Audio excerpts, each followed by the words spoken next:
Guru wali kelas terkejut melihat seorang pemuda kaya yang biasanya selalu tidur di kelas. Hari itu justru duduk tegak dan mendengarkan dengan serius. Bukan karena ia berubah rajin, melainkan karena ia tidak berani memejamkan mata. Di sampingnya, seorang gadis menatap tajam sambil berbisik ancaman.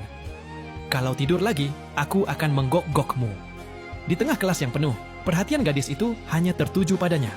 Pemuda itu tidak mengerti mengapa gadis itu begitu keras dan gigih padanya. Ia tidak tahu bahwa bertahun-tahun kemudian, gadis itu akan menjadi istrinya. Lebih dari itu, gadis tersebut telah menjalani kehidupan sebelumnya.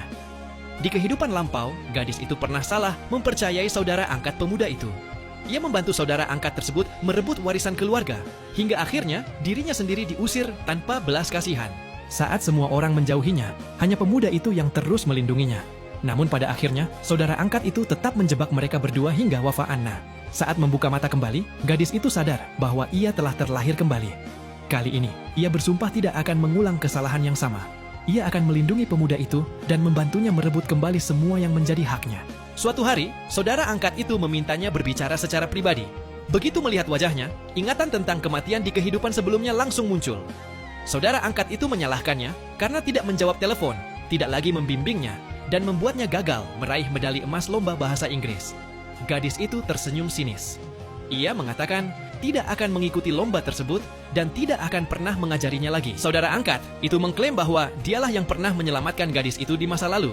Namun gadis tersebut langsung membongkar kebohongan itu. Orang yang menyelamatkannya bukan dia, melainkan pemuda kaya yang selama ini diremehkan. Saudara angkat itu hanya mengambil pujian orang lain. Gadis itu memperingatkannya, jika masih berani mengganggunya, kebenaran akan ia ungkap ke semua orang. Setelah itu, gadis tersebut menemui wali kelas dan menyatakan mundur dari lomba. Guru langsung marah karena medali emas berpengaruh besar pada reputasi sekolah dan peluang masuk universitas ternama. Gadis itu lalu berkata, ia bersedia ikut lomba, tetapi dengan satu syarat, ia harus mengganti pasangan. Ia menunjuk pemuda kaya yang terkenal malas dan berprestasi buruk. Semua orang terkejut. Guru dan ayah pemuda itu langsung menolak. Namun, gadis itu hanya berkata satu hal, tanpa dia, ia tidak akan ikut lomba. Akhirnya, pihak sekolah terpaksa mengalah. Sejak saat itu, gadis itu memaksa pemuda tersebut belajar. Ia membuang kertas ujian dan menolak mengerjakan. Melihat itu, gadis tersebut langsung berpura-pura menangis. Panik, pemuda itu segera mengambil kertas ujian, mengerjakannya dengan sangat cepat, lalu pergi bermain basket.